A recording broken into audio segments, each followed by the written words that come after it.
Luckily, there are only about 400 cases annually in the U.S. Now, the causative agent is salmonella, but it's not the same salmonella you hear us talking about all the time when we say there's a salmonella outbreak from eggs or spinach. Chicken or something, yeah. That's a salmonella that when you catch that or get that, you're going to have potentially nausea, vomiting, diarrhea, fevers. This is a particularly virulent type of salmonella called Salmonella typhi, right? And Correct. it can cause things, but it's unique because it only passes from human to human. Is that correct?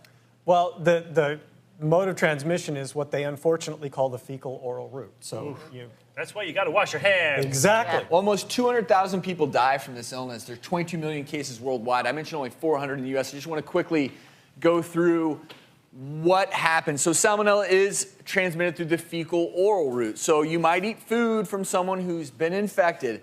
When that happens, initially you may not know anything is wrong. And you might just have some basic symptoms of GI upset, and you may not really think that, hey, this could be typhoid fever. You'll have maybe pain, fever. You're going to feel ill.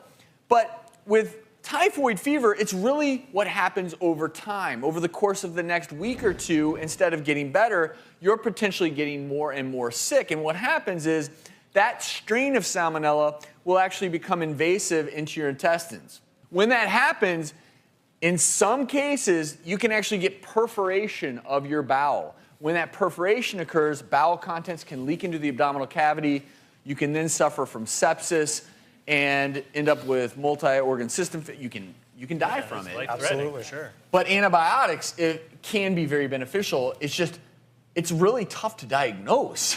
Yeah, the big key is it's a returning travel, exactly as you've said. You know, if somebody goes abroad and they come back, all of a sudden they have fevers and abdominal pain, the doc needs to think, ooh, returning traveler, fever, abdominal pain, I got to check for typhoid. Sure, that's probably one of the biggest questions we ask almost with any sick patient. Have you traveled recently? Well, it's all about no matter history, what they right? have. That's what they right. taught us in medical school. That's right. And also, if you're going to, people are going to ask if they're going to an endemic area, is there a vaccine for it? Is there anything they could take prophylactically? There are vaccines. They are somewhat effective, not perfectly effective. So the best advice, wash your hands and cook your food. Don't eat food from a vendor in the street.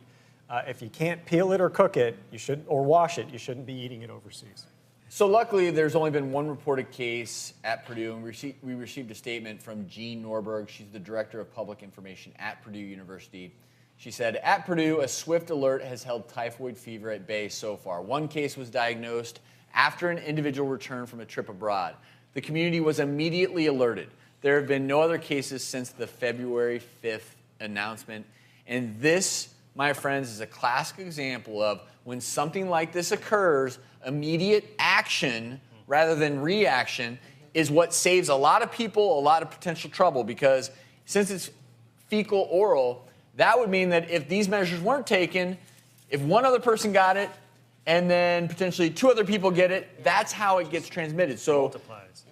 if there is a typhoid fever outbreak, Purdue University did exactly the right thing. They notified the public, and luckily there's been only one case.